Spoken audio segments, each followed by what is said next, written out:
One last question. Is Pac still alive?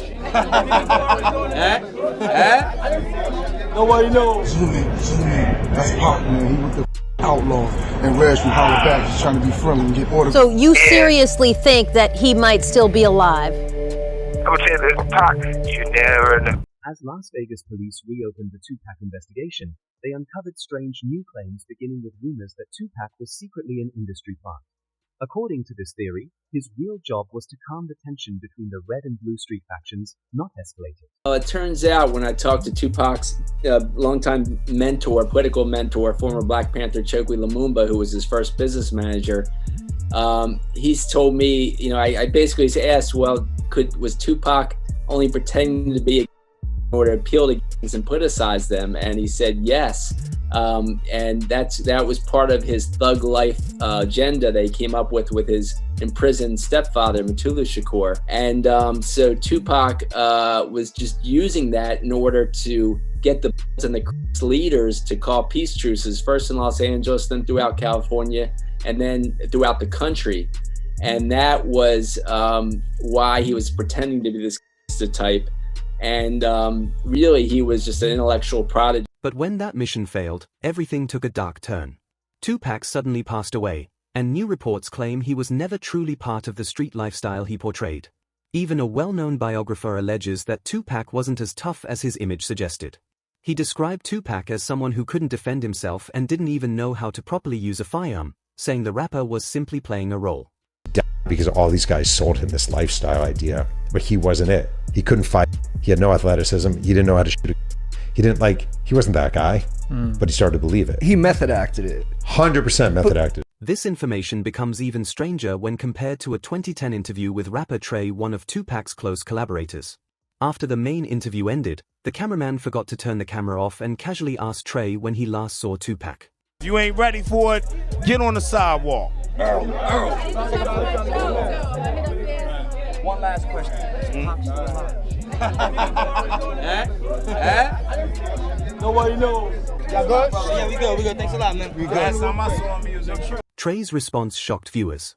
He answered the question as if seeing Tupac recently was completely normal, despite Tupac having been gone for more than a decade. His tone and confidence made it seem like he had seen him just days earlier. Then, only 3 weeks after the interview, a leaked video surfaced showing someone who looked exactly like Tupac in Cuba. That's Pac, man. He was the outlaw. And Reg from Holler Back is trying to be friendly and get autographs. Holler Back exclusive, baby. Holler Back. That leaked footage sparked the famous Tupac is alive in Cuba theory. Suspicion grew even more when one of the people closest to Tupac, Suge Knight, repeatedly claimed that Tupac is still alive. Over the last 20 years, Knight has given several interviews insisting Tupac survived. In one interview, he explained that Tupac was doing perfectly fine in the hospital, saying, "When I left that hospital, me and Tupac were laughing and joking. So I don't see how somebody can turn from doing well to doing bad." That hospital, me and Tupac were laughing and joking. So I don't see how somebody can turn from doing well to doing bad. I mean, when I left that hospital, me and Pac was laughing and joking. So I don't see how somebody can turn from doing well to doing bad. So you seriously think that he might still be alive? I would say this Pac, you never. What makes things even more confusing is that the police reported Tupac was in a deep, almost unresponsive sleep before his death. Yet in a 2008 interview, Suge Knight continued insisting that Tupac is alive, adding more fuel to the long-running mystery. He was conscious on the way to the hospital. He was conscious on the way to the hospital. He was conscious in the ambulance. He was conscious after they did the surgery. What was the last thing that he said to you? They left. Here is your rewritten version, smoother, clearer, more dramatic, and structured like a professional narration. What makes the story even more chilling is what happened just 2 weeks after that interview. Suge Knight was attacked at a club, where a man fired multiple shots at him.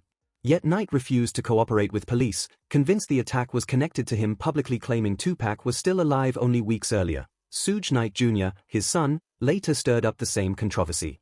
On Instagram, he boldly suggested that Tupac was alive and living in Malaysia.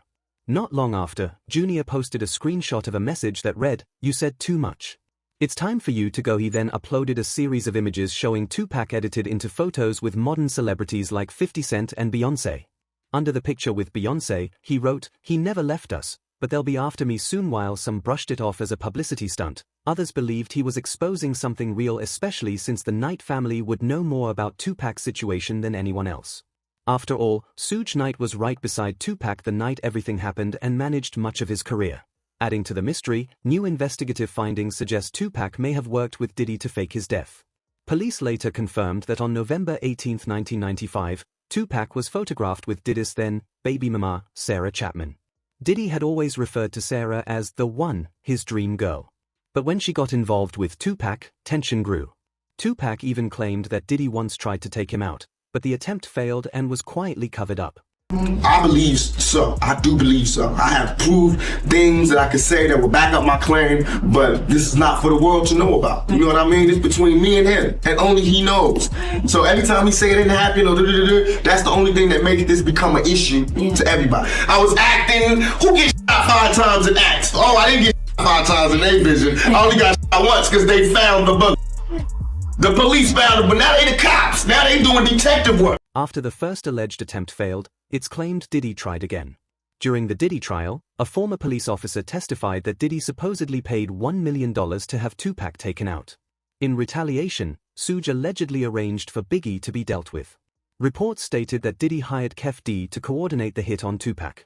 After more than 20 years walking free, Kef D was finally arrested, all because he unknowingly confessed during an interview that was secretly recorded, admitting Diddy was the one behind the operation. Talk to him about Tupac. It was really about both of them. Either one. It was Tupac and Suge, you mean? Yeah. Shortly after this confession became public, Diddy was confronted in an interview about the possibility of being responsible for Tupac's death. The moment quickly turned awkward, adding even more tension to the already escalating controversy. It was this documentary that claimed, which we know wasn't true. Yeah, check this out. We don't talk about things that are nonsense. We don't even entertain nonsense, my brother. So we're not even going to go there, with all due respect, but I appreciate you as a journalist asking. Thank you. Because you listen, 7 years ago, I'd have been like, yo, did you hire somebody? But no, you do it like a journalist. Yeah, no, I mean, we wouldn't even get into nonsense like that. You know what I'm saying? It's nonsense. Which we never believed, by the way. Yeah, During his trial, Diddy faced direct questions about his involvement. Major news outlets reported Diddy faces questions about his alleged role in Tupac's passing after being mentioned 77 times in a new legal filing. The headlines exploded. Even 50 Cent reacted, openly saying the reason he doesn't like Diddy is because he believes Diddy had Tupac taken out. I hate when they leave me to talk because I always say the wrong thing. I'm saying, last time they left me, I said something about puffing. You saw that? Yeah! I gotta stop doing that kind of shit. I've been talking to a therapist trying to help me with the I'm saying. I said crazy shit. No reason. Oh wait, maybe I said it to my boyfriend because he got Tupac killed. But when investigators dug deeper into police records, things became even more complicated. Evidence suggested Diddy wasn't acting alone. A new individual was being brought into the case. As reports claimed, the reinvestigation of Tupac's passing is revealing new names and evidence of those involved. One of those new names was Suge Knight. This became even more significant when you remember what Eminem once said, "I'm holding Suge responsible for the passing of the 2 greatest rappers to ever grace the face of this planet." If only the late Christopher Wallace could talk, he could tell you himself. I'm holding Suge responsible for the passing of Ja Rule or anyone else down with the row. A new report revealed that Detective Russell P. suspected Suge Knight arranged Tupac's death himself before Tupac could leave Death Row Records. According to the theory, Suge then framed the rival Blue team to mislead investigators. This raises the question, who is the biggest Blue-affiliated name Suge could have pinned it on? The most famous member is Snoop Dogg. He's well known for his Blue team ties, and things get even stranger when you learn he was supposed to be with Tupac on the night Tupac was killed. With Tupac, though, in regards to Tupac, I heard a story, did you give him different advice that night on where to go? I didn't give him no advice. Right. We wasn't seeing eye to eye. Right. So saying during the Tyson. Yeah, this incident that I'm explaining to you right now was the day before that. Okay. So when they got to Vegas, they went their way, I went back. I mean, when we got to LA, they went to Vegas and I went home. That's why I wasn't in the car with them. Since all of this unfolded within 72 hours of Tupac's death, police grew suspicious. Back in the 90s, Snoop was heavily connected in the streets. Many speculate that he might have received a warning that Tupac would be targeted that night. On top of that, another interview shows Snoop admitting he thought Tupac hated him during those final days. Last time me and Tupac was on the same page, and I did an interview with Angie Martinez, and she asked me how did I feel about Puffy and Biggie, and I told her that I liked their music and I want to do music with them. Bro didn't like that, Tupac didn't like that, so we had a misunderstanding. So on the flight back to LA, I didn't feel comfortable around them for what they had did, as far as I didn't let my security ride with me. So to protect myself and to, prevent from happening, I slept under a blanket with the knife and the fork just in case something was to go wrong, but it didn't. The evidence presented in the Diddy trial sent chills through the courtroom. They laid out every detail of the night Tupac was taken. On September 7, 1996, Tupac and Suge Knight were in Las Vegas to attend a Mike Tyson fight at the MGM Grand. After the match ended, they ran into their rivals inside the lobby. Say a week before he died, we was best of friends. 2 days before he died, I don't think he liked me. Why? Because we was in New York, and it happened. New York, they shot at me and did all kind of shit to me, like just the worst you could think of. And I forgave him. And when did an interview and was asked, how do I feel about Puffy and Biggie? And I was like, I want to do some music with him. And I just rubbed Cuz the wrong way, like tried to me, out at you, and you talking about you want to do a song with him. I wasn't thinking about his emotions. I was thinking about the way I felt at the time. I wasn't into no controversy. I liked his music. They was our friends. We was all friends at one point. This video footage of all of us hanging out. Security broke up the fight after a few minutes, but those men would later be identified as the same individuals who carried out the attack on Tupac. After the incident, Tupac and Suge returned to their hotel, changed clothes, and prepared to hit the club. Around 11 p.m., they left in the BMW. But at a red light, their car was suddenly trapped right in the middle of the street. Knight and their entourage went to the Mike Tyson at the MGM Grand. Keefe D and his nephew, Orlando Lane Anderson, and 2 of their friends were also there. Keefe D told LAPD Detective Greg Kading more than a decade ago, in a proffer that couldn't be used against him, the shooting was retaliation after Tupac jumped Orlando and beat him up at the casino. Surveillance cameras recorded the fight. Tupac was angry that Lane had stolen his necklace years prior in Compton. Tupac, Suge Knight, and the entourage left the casino quickly. With the case remaining unsolved for more than a decade, police revisited a troubling interview Kef D gave on DJ Vlad's show. In the clip, Kef D described the exact moments he and his crew spotted Tupac and pulled up to him. About Tupac's concert at the Club 662. Members, including Orlando and Keefe D, jumped in their white Cadillac and started cruising the strip looking for the offender. Before long, they finally spotted Tupac's caravan. At the intersection of East Flamingo Boulevard and Koval Lane, the white Cadillac pulled alongside the black BMW with Suge on the driver and Tupac on the passenger seats. The back window of the Cadillac rolled twice in the chest, once in the arm, once in the Kef D tried shifting some blame onto Tupac by claiming Tupac reached for a firearm, though this has never been verified.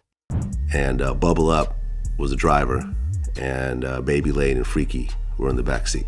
We was just all in the car together. Just say that. This was the white Cadillac. Yeah. So you guys are driving around, and then you hear these girls say, Tupac, Tupac. Got to the light. He was going to go drink, and he happened to be hanging out the window. He's hanging out the window like he was in a parade. Tupac? Yeah, he was. So what happens next? You said that as you're driving up towards the BMW, with Suge driving and Tupac in the passenger seat.